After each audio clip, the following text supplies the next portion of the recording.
अस्सलामु अलैकुम वरहमतुल्लाहि वबरकातुहू। नाज़रीन इकराम, आप हमारे चैनल पर पहली बार आए हैं तो चैनल को सब्सक्राइब कर लें, बेल आइकन पर क्लिक कर दीजिए ताकि हमारी हर वीडियो सबसे पहले आपको मिल जाया करे। पश्चिम बंगाल में टीएमसी बहुत ही ज़्यादा मजबूत होते हुए दीदी व्हीलचेयर पर बैठकर सम्मेलन और जनसभाएं कर रही है, लोगों को संबोधित कर रही है, जिसे पार्टी और भी ज्यादा मजबूत होता दिख रहा है। ऐसी स्थिति में जगह जगह पर जो कुछ अन्य पार्टियों के एजेंट टीएमसी को बदनाम करने की कोशिश कर रहे हैं, उनके मुंह पर ताला लग गया है और टेंशन और हार का सामना देखते हुए बड़े परेशान नजर आ रहे हैं। उनके चेहरे से टेंशन और घबराहट की लकीरें बता रही है। ऐसे में जो टीएमसी के लिए बड़ी खुशखबरी है, टीएमसी जीत कर आना है, ये फुल फाइनल बात है। ऐसे भी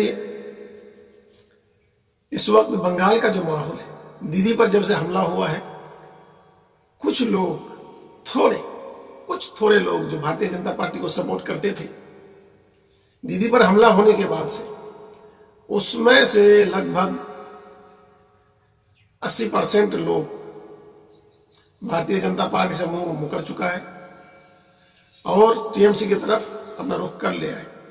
और इस बात को वाज़ेह कर रहा है, जैसे नंदीग्राम है, एक वीडियो में आपको दिखाने वाला हूं नंदीग्राम का, जो इस बात का संकेत देता है कि शुभेंदु अधिकारी अब भारतीय जनता पार्टी की बहुत जबरदस्त हार होने वाली है, ये उसका संकेत देता है।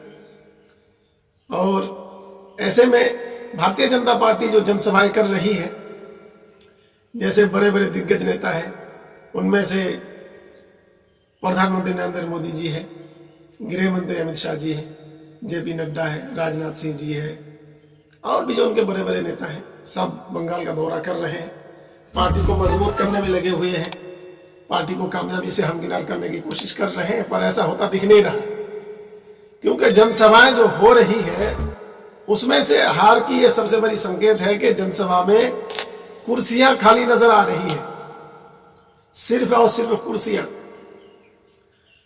आनंद बाजार जो बंगला न्यूज है, उसमें कुर्सियों का जो ये दिया है, 3-4 जगहों का तस्वीर जारी किया है, तो कुर्सियां इतनी खाली है, जो भारतीय जनता पार्टी की हार की सबसे बड़ा मुद्दा है। ये हार की संकेत है।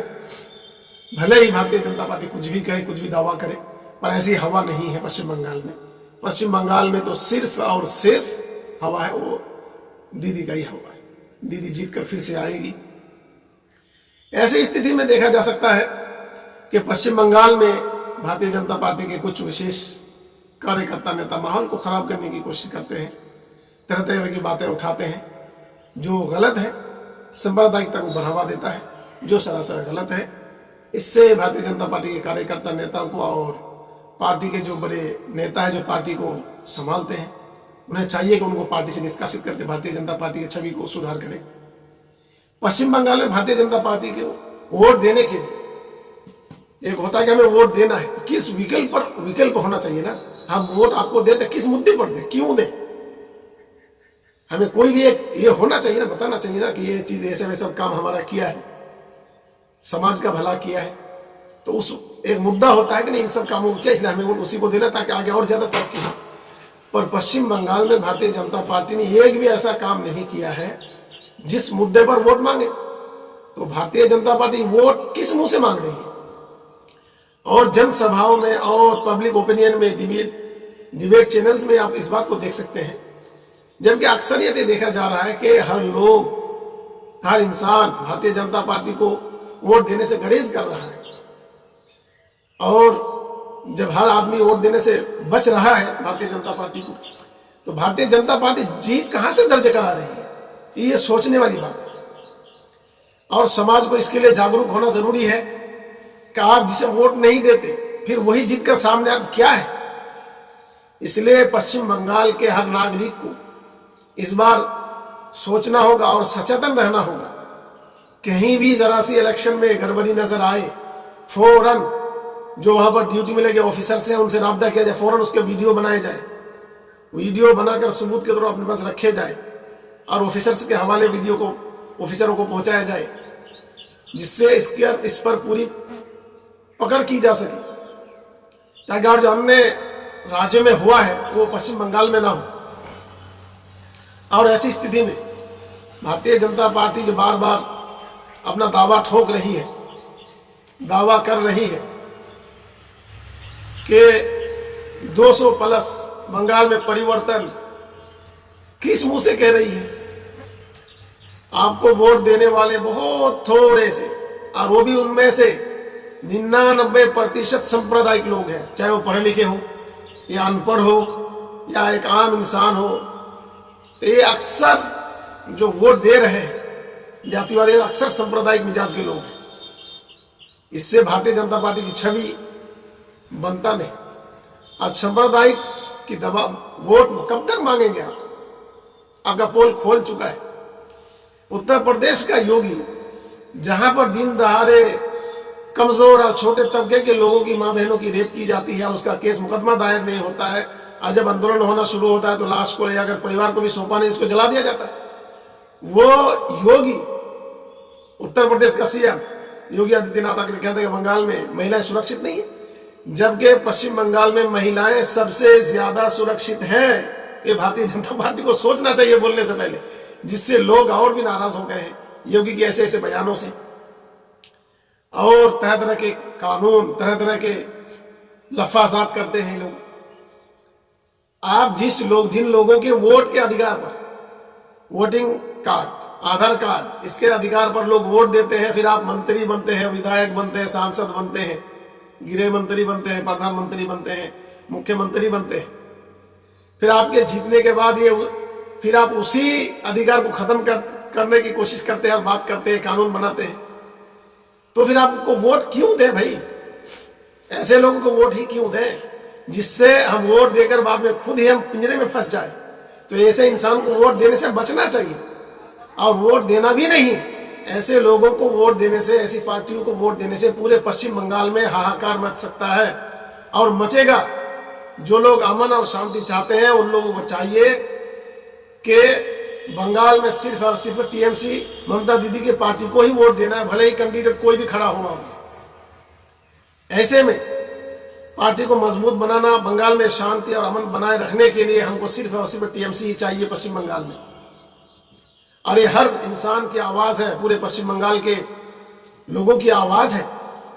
और इसमें से दीदी ने जो कुछ घोषणा पत्र जारी किया है, मैं आपके सामने रखता हूं। जो भी कमियां हैं उसमें सुधार किया जाएगा।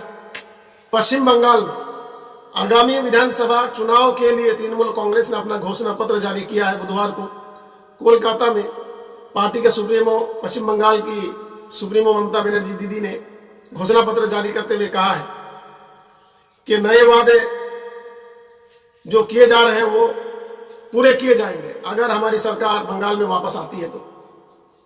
जैसे विकास की पूरे राज्य में झड़ी लग जाएगी। इस दौरान राज्य में बेरोजगारी खत्म होगा और शिक्षा, उच्चतम शिक्षा प्राप्त की जाएगी।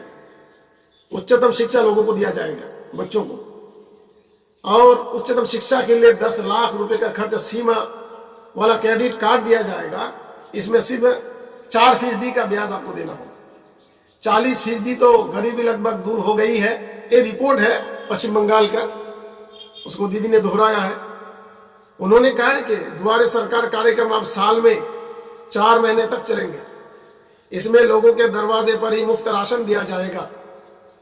विधवाओं की पेंशन बढ़ाकर 1000 रुपए से मासिक 1000 रुपए बढ़ा, पेंशन बढ़ाकर 1000 रुपए मासिक कर दिया जाएगा। किसानों के लिए वार्षिक वित्तीय सहायता 6000 रुपए से बढ़ाकर 10000 रुपए कर दिया जाएगा। तृणमूल की सरकार ने सभी लोगों के लिए काम किया है। तृणमूल की सरकार दोबारा सत्ता में आने पर निम्न आय वर्ग के लोगों के लिए 6000 रुपए सालाना भत्ता दिया जाएगा।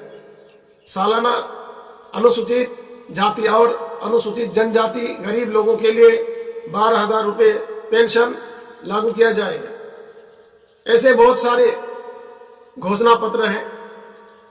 तो मैं आपको बताता चलूं कि ऐसे में भाजपा सरकार जहां पर पार्टी को बदनाम करने में लगी हुई है, ऐसे स्थिति में दीदी ने घोषणा पत्र के आखिर में इस बात को कहा कि भाजपा मुझे घर के अंदर रखना चाहती थी ताकि चुनाव के दौरान बाहर ना जा सके। उन्होंने मेरा पैर घायल कर दिया। उन्होंने क्षेत्र के लोगों से तृणमूल कांग्रेस के उम्मीदवारों को वोट देने का आग्रह किया दीदी ने, और कहा कि हमारे जो कैंडिडेट हमने खड़े किए उसको वोट देना, आपने हमको वोट दिया तो हमारे कैंडिडेट को ना देखें बल्कि हमारे निशान को देखकर वोट करें। अगर जरा सी भी गड़बड़ी हो, आपको संदेह हो तो वीडियो बनाएं। और ऐसे में हमारी अपील है कि वीडियो बनाकर जो प्रशासन उसको सौंपा जाए ताकि गड़बड़ी का फौरन रोक लगाई जाए और फौरन उसको गड़बड़ी को ख़त्म किया जाए और बंगाल में अमन और शांति बहाल रखा जाए तो सरकार दीदी की बने और पश्चिम बंगाल में अमन और शांति रहे। मुझे एक बात हजम नहीं होता भारतीय जनता पार्टी की कि बार बार परिवर्तन, पश्चिम बंगाल को सोना का बंगला बनाएंगे। अरे सोना का बंगला कहाँ बनाएंगे भाई, सोने के बंगला को उजाड़ कर जो है झाड़ बनाएंगे और पूरा चटेल मैदान बनाएंगे। ये भारतीय जनता पार्टी का जो है प्रोग्राम है, जो अन्य राज्यों में जहां जहां सरकार वहां कर रही है। उन्नति नाम की चीज नहीं है। तो मुझे हजम नहीं हो रहा है भारतीय जनता पार्टी के वादे। सोनार बंगला बनाएंगे, हाँ, और 200 सीट प्लस परिवर्तन हम लाएंगे, परिवर्तन होकर रहेगा, परिवर्तन करके रहेंगे, 200 सीट प्लस लाएंगे। ये बात मुझे हजम नहीं।